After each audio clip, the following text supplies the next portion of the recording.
Alors, petite vidéo sur quelle formation choisir pour apprendre à programmer. Il y a plusieurs catégories, on va dire.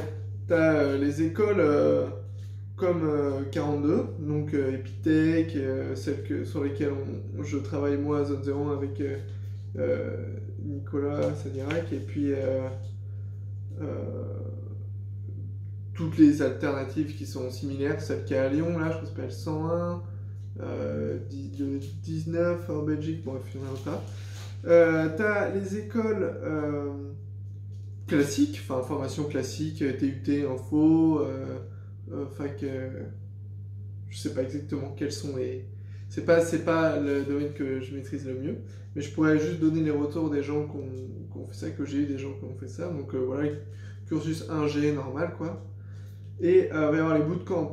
Et alors dans les bootcamps, là, il y a un peu de tout. Tu as les bootcamps ultra denses comme le Dragon.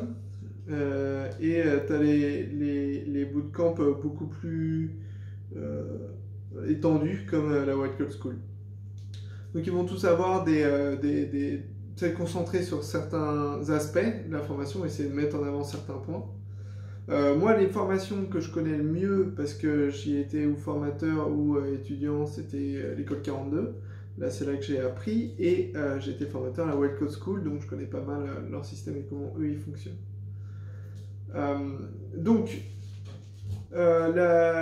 WIDE, c'est une école qui est intéressante. C'est un des bootcamps les plus longs, vu qu'il dure 5 mois. Je crois que O'Clock, dans le genre, c'est relativement long aussi. Et ils ont des formules, j'aime bien O'Clock parce qu'ils tentent un peu de tout. Il y a des formules un peu mixtes. Enfin, on sent qu'ils essayent d'expérimenter, qu'ils sont assez actifs dans la recherche. Donc je pense qu'ils doivent avoir évolué assez vite et que leur formation doit être intéressante. Je ne connais pas O'Clock, je connais juste des gens qui s'y sont inscrits mais qui finalement n'ont pas fait. C'était à l'époque où ils faisaient encore une formation en alternance, maintenant ils ne la font plus. O'Clock c'est intéressant parce qu'ils ont une formule purement en ligne, donc techniquement je pense que c'est là qu'ils ont, disons que c'est l'école de programmation la plus tech, celle qui a la meilleure technologie, je pense. C'est là où ils essayent de résoudre le problème d'apprendre par la technologie, je pense. C'est ça qui est intéressant, que je trouve intéressant, enfin de mon avis extérieur. Dans les bootcamps, un autre bootcamp très intéressant c'est The Hacking Project. The Hacking Project, en fait, je connais un peu parce que j'ai rencontré les fondateurs du projet, j'ai pas mal discuté avec eux. Donc l'idée, c'est de faire vraiment la même formule que le wagon. Donc un truc très court, on apprend le Ruby, on va vite et on obtient des résultats très rapides, qui a des avantages et des inconvénients, mais sans le coût du wagon, parce que le wagon, c'est une école premium, quoi. Vraiment, c'est de haute qualité à tous les niveaux et du coup, c'est très cher. Et c'est vrai qu'on n'a pas tous envie de mettre la thune que ça coûte, surtout pour la durée que ça dure, quoi. C'est extrêmement cher par rapport à la durée de la formation.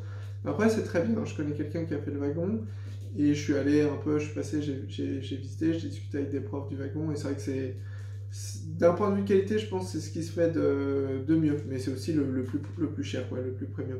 Après, voilà. Après, les formations très courtes comme ça, ont pour moi l'inconvénient qu'elles n'ont pas la possibilité, tout simplement de par leur densité, d'aller dans le fond des choses. Donc tu as une approche très superficielle de la programmation, ce qui je trouve peut être problématique parce que tu n'as pas eu le temps de vraiment comprendre les principes.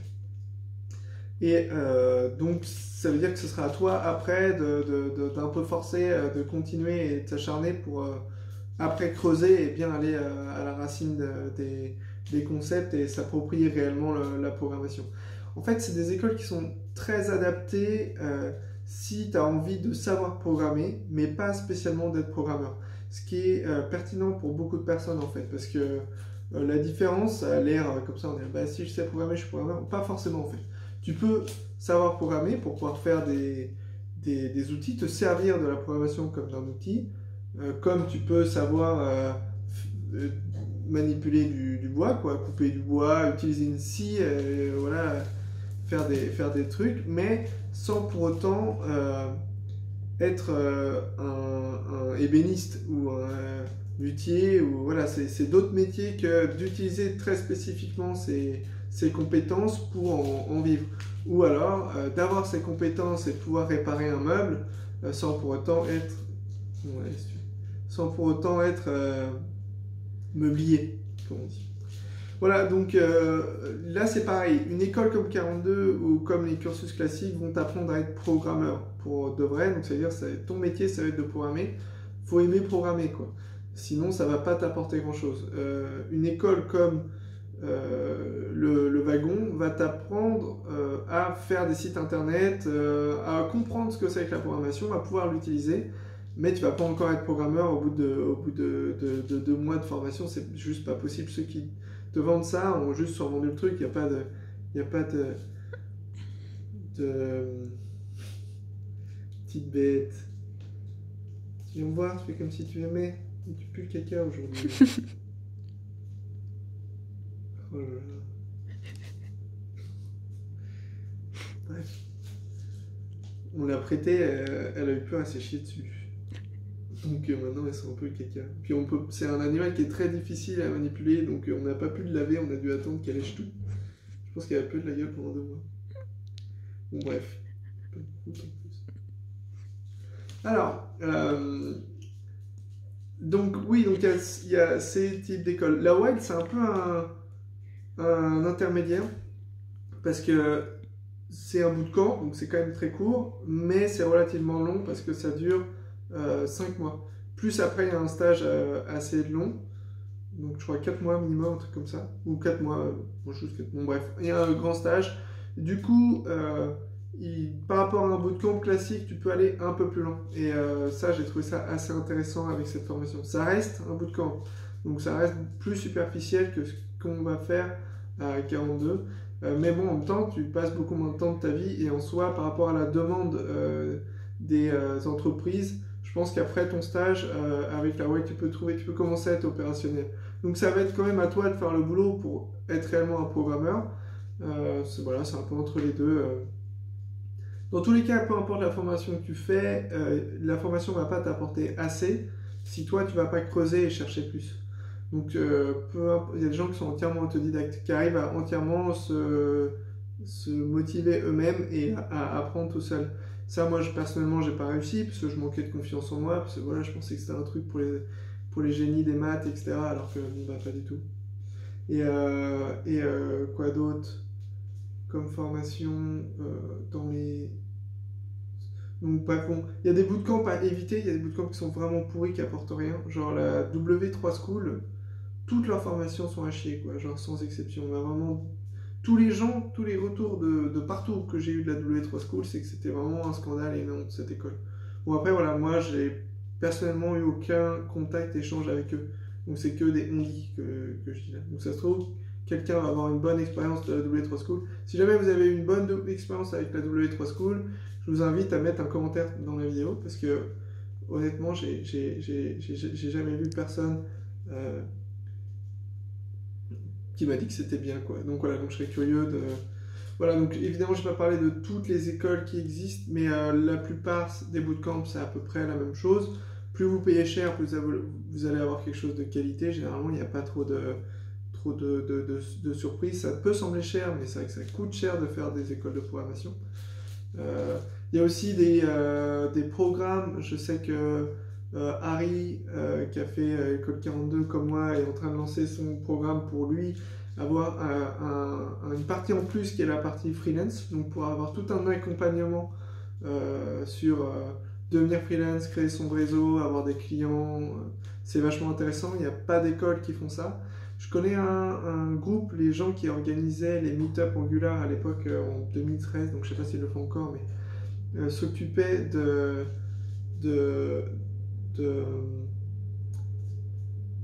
ils ont créé un business, je ne sais pas où ça en est, c'était Freelance Academy, je crois.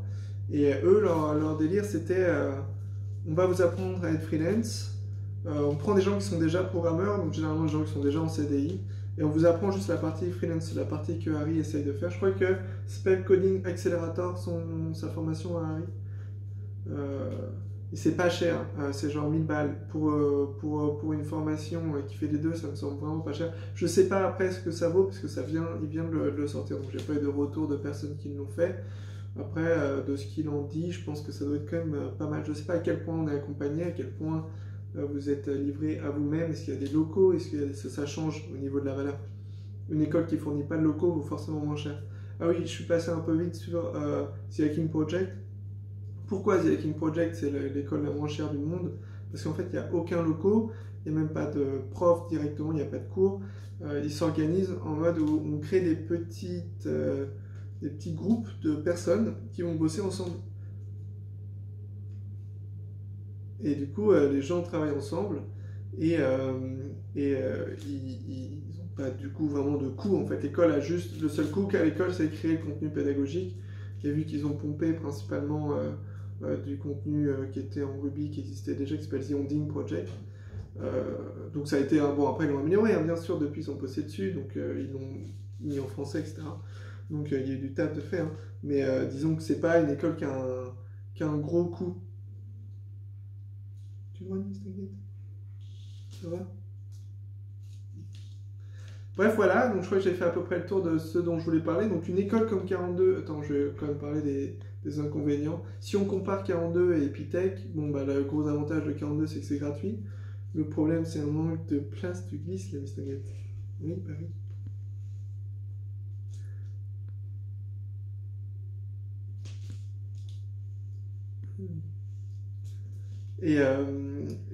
Quoi d'autre? Donc une école comme 42, donc l'avantage ça va être gratuit aussi. De par le mode de sélection, je pense qu'on se retrouve plus facilement avec des gens qui sont passionnés à 42, vu que c'est une école qui recrute uniquement sur la motivation. Vu que c'est gratuit, ils peuvent se permettre de choisir, alors qu'une école comme Epitech, ils vont quand même prendre ceux qui payent. Donc ça change aussi, je pense, en général, hein, ça ne veut pas dire parce que tu payes que tu es mauvais, hein, c'est pas ce que je veux dire, mais disons que si tu es mauvais et que tu continues à payer, tu leur apportes quand même de l'argent, donc c'est quand même intéressant pour eux d'essayer de garder au maximum les gens.